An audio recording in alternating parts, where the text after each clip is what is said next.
31 is a play that we run out of our host stack. We're typically going to call 31 when the force is to the sideline.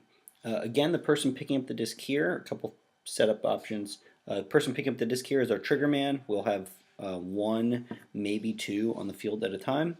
I will outline who those players are. We want our primary cutter to be located right here as the 3, a reset, a typical handler right here, and if we're able to swing it, somebody who is particularly good at going deep in that spot. The very first thing that happens is even before the disc gets tapped in, if we can help it, this person should be gone. Unlike other plays, that initial clear is not an option. We are not looking for that to be an option. We're just looking for that person to vacate that space. Our first look is to the second person from the sideline to curl a little bit to the middle of the field, but basically just go straight deep.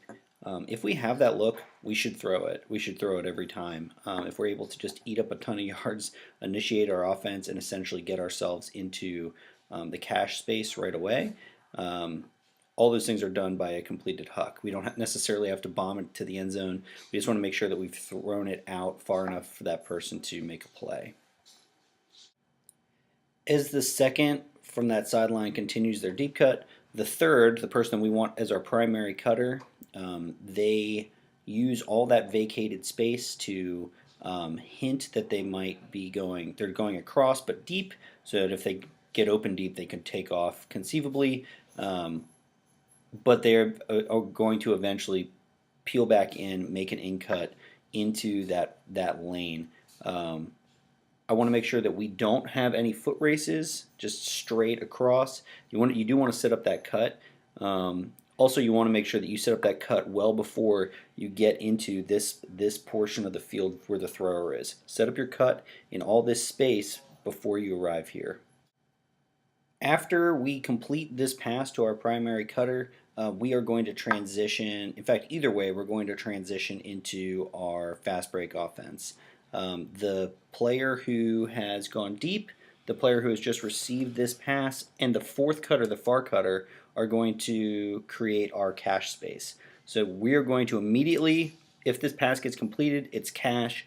These 4 players, the 3 original handlers plus the clear, the original clear, are going to be the workspace, and they're going to stay out of it.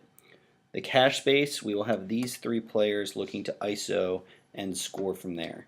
If we do not get off this first pass to our primary cutter, we're going to swing the disc around. This person's going to peel deep. So again, these 3 players in the host stack, here, here, here, are going to create our cache space, but the disc will be in the workspace. The 4 original handlers plus the clear, the original clear, are going to operate as our workspace. So we're not going to prescribe anything beyond that. There's a lot of things that we can do, but for the sake of simplicity, we're just going to say we are in workspace after that point.